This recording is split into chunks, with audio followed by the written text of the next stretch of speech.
വണക്കം, വന്ദന, നമസ്കാരം. Good morning to you all. സ്വാഗതം ചെയ്യുകയാണ് ട്രേഡർ ഓപ്ഷൻ ട്രേഡറിലേക്ക്. ഞാൻ നിങ്ങളുടെ സ്വന്തം ഗുരുജി.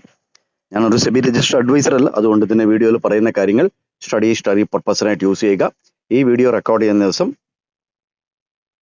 16 തീയതി ജൂലൈ മാസം 2026 രാവിലെ 7:34 ആയിട്ടുണ്ട്. നമ്മുടെ വീഡിയോസ് എല്ലാം എന്തെങ്കിലും ഇൻഫർമേഷൻ തരുന്നത് പോലെ ആയിരിക്കും. നമ്മുടെ തമ്പനയിലോ അങ്ങനത്തെ കാര്യങ്ങളോ ഒന്നും ഇടാറില്ല, ആരെയും പറഞ്ഞ് പറ്റിക്കാറില്ല. പിന്നെ ഇതിനകത്ത് നമ്മൾ ഡിസിപ്ലിനോട് കൂടിയാണ് നമ്മളിവിടെ കാര്യങ്ങൾ ചെയ്യുന്നത്. വളരെ വളരെ ഡിസിപ്ലിനാണ്. ഇത് ആദ്യം എല്ലാവരും പ്രാക്ടീസ് ചെയ്യുക. പ്രാക്ടീസ് ചെയ്താൽ, അതായത് ട്രേഡിങ്ങിൽ നമ്മൾ സാധാരണ ജീവിതത്തിലുള്ള ഡിസിപ്ലിനേക്കാൾ ഒരു എക്സ്ട്രാ ഒരു 50% കൂടുതൽ വേണം ട്രേഡിങ്ങിലുള്ള ഡിസിപ്ലിൻ. കാര്യത്തിൽ ഇത് ഭയങ്കര ടെംപ്റ്റ് ചെയ്യുന്ന ഒരു കാര്യമാണ്. ഭയങ്കരമായിട്ട് ഇമോഷനായിട്ട് അറ്റാച്ച്ഡ് ആണ് ഈ ട്രേഡിങ്.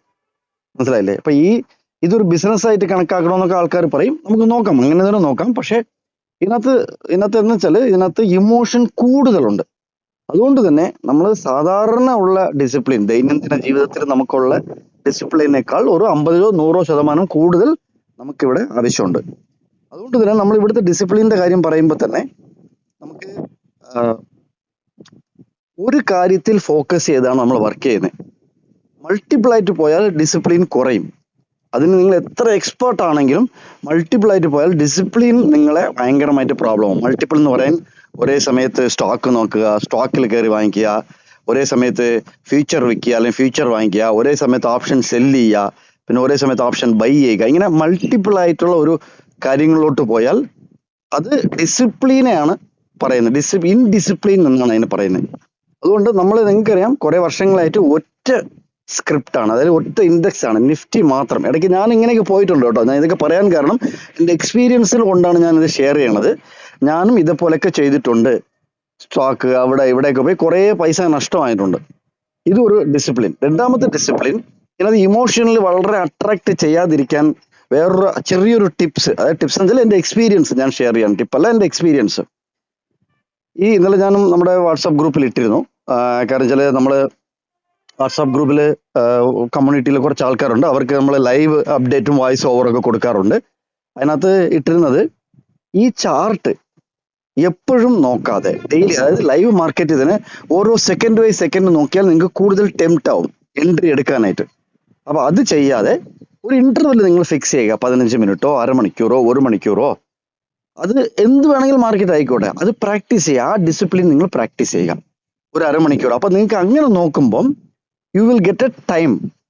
ഞാൻ ഇത് ടൈം പറയാൻ കാരണം ഞാൻ അങ്ങനെയാണ് ഇതിനകത്ത് വന്നത്. അത് എന്നെ ഭയങ്കരമായിട്ട് ഇൻഫ്ലുവൻസ് ചെയ്തത് മാർക്കറ്റ് പ്രൊഫൈൽ എന്ന് പറയുന്ന ഒരു സംഭവമാണ്. ആ മാർക്കറ്റ് പ്രൊഫൈലിൽ പറയുന്നത് ടൈം പ്രൈസ് ഓപ്പർച്യൂണിറ്റിയാണ്. അതാണ് TPO. അതാണ് അതിൻ്റെ ബേസ്. മാർക്കറ്റ് പ്രൊഫൈലിൻ്റെ ബേസ് അതാണ്. അതുകൊണ്ട് തന്നെ അത് ഞാൻ ചെയ്തു തുടങ്ങിയതിന് ശേഷമാണ് ഞാൻ ഇങ്ങനത്തെ കൺട്രോളിലോട്ട് വരാൻ. കാര്യത്തിൽ അതിൻ്റെ ക്യാൻഡിൽ നോക്കുന്ന അരമണിക്കൂറിലൊരിക്കലാണ്. 30 മിനിറ്റ്സ് ക്യാൻഡിലാണ്. A പീരീഡ്, B പീരീഡ്, അങ്ങനെ പോകും അത്. അപ്പം അതിനകത്ത് നമ്പറിൽ നിന്നുള്ള മാറ്റിയുള്ള ഒരു കാര്യമാണ് അതിനകത്ത്. അത് വീണ്ടും നമുക്ക് ലേറ്റായിട്ട് ഡിസ്കസ് ചെയ്യാം. പക്ഷെ അത് നോക്കി തുടങ്ങിയതിന് ശേഷമാണ് ഞാൻ 2 മിനിറ്റ് 5 മിനിറ്റും ക്യാൻഡിൽ സ്റ്റിക്ക് വെച്ച് ട്രേഡ് ചെയ്തുകൊണ്ടിരുന്ന ആള് 15 മിനിറ്റിലോട്ട് ഞാൻ മൂവ് ആയത്. അപ്പം അങ്ങനെ ഈ ഡിസിപ്ലിനൊക്കെ നോക്കുക. നമുക്ക് ഇനി വരുന്ന ദിവസങ്ങളിൽ ഒவ்வொரு ഡിസിപ്ലിൻ്റെ എൻ്റെ എക്സ്പീരിയൻസ് ഞാൻ ഷെയർ ചെയ്യാൻ നമുക്ക് നോക്കാം. ഇത് നിഫ്റ്റി ഫ്യൂച്ചറിൻ്റെ 15 മിനിറ്റിൻ്റെ ക്യാൻഡിൽ സ്റ്റിക്ക് ആണ്. ഇതിനകത്ത് ഈ 2 ലൈനും 24,200 വളരെ വളരെ ഇമ്പോർട്ടൻ്റ് ആണ്. 23,900 ഇത് രണ്ടും വളരെ വളരെ ഇമ്പോർട്ടൻ്റ് ആണ്. അതേപോലെ എവിടെയാണ് ഓപ്പൺ ആകുന്നതെന്നുള്ളത് നോക്കുക മാർക്കറ്റ്. അതായത് ഗ്യാപ്പ് ഡൗൺ ആണോ, ഗ്യാപ്പ് അപ്പ് ആണോ, ഇൻസൈഡ് ഓപ്പൺ ആണോ, അതൊക്കെ നിങ്ങൾ നോക്കുക. ഇതിനകത്ത് 24,200 വരുമ്പോൾ നമ്മുടെ പോയിന്റ് ഓഫ് കൺട്രോൾ 155 കൂടുതൽ നിൽക്കണം. 155 ആണ് നമ്മുടെ പോയിന്റ് ഓഫ് കൺട്രോൾ ഇന്നത്തത്. അതേപോലെ 23,900 വരുമ്പോൾ PE 165 രൂപയിൽ കൂടുതൽ നിൽക്കണം. നിങ്ങൾ നോക്കിയോ, 165. പോയിന്റ് ഓഫ് കൺട്രോൾ 155 ആണെന്നുണ്ടെങ്കിലും നമുക്കൊരു അക്സെപ്റ്റൻസ് 165ക്ക് മുകളിൽ PE കിട്ടണം. 23,900 എങ്കിൽ മാത്രമേ താഴോട്ടുള്ള മൂവ് കിട്ടുള്ളൂ. സോ ഈ ലെവലൊക്കെ നോട്ട് ചെയ്ത് വെക്കുക. നിങ്ങൾക്ക് ഇഷ്ടപ്പെട്ടു എന്നുണ്ടെങ്കിൽ കമൻറ്റ് ചെയ്യുക, ലൈക്ക് ചെയ്യുക, സബ്സ്ക്രൈബ് ചെയ്യുക. വീണ്ടും ഒരു വീഡിയോയിൽ കണ്ടുമുട്ടാം. കണ്ടതിൽ നന്ദി, നമസ്കാരം. Thank you very much.